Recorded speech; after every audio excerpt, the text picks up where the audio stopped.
নমস্কাৰ স্বাগতম জনাইছোঁ আমাৰ ইউটিউব চেনেল নীলপৱন ক্ৰিয়েশ্যনলৈ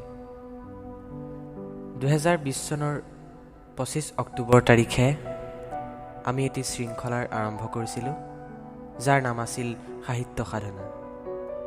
আজি সেই সাহিত্য সাধনা শৃংখলাৰ তৃতীয়টো ভিডিঅ' আপোনালোকলৈ আগবঢ়াইছোঁ।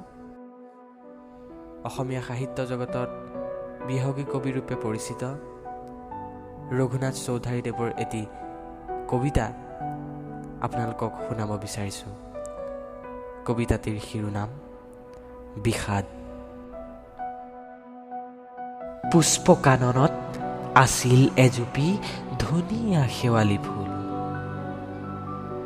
ধীৰ বতাহত হৈছিল ধৰা গোন্ধতে আমোল।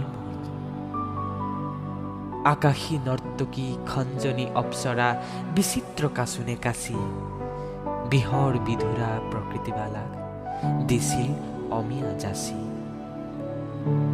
নিষ্ঠুৰ নিদাঘ আহিল যিদিনা সকলো পৰিল জয়, সৰি গ'ল ফুল উৰি গ'ল পক্ষী জগত বিষাদময়।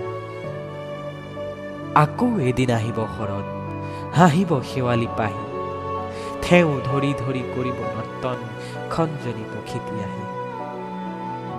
হ'ব কুসুমিত কুসুমাভৰণা কুসুম কাননখনি, ধীৰ সমীৰণে কুসুমে কুসুমে দিব পৰিমল সানি।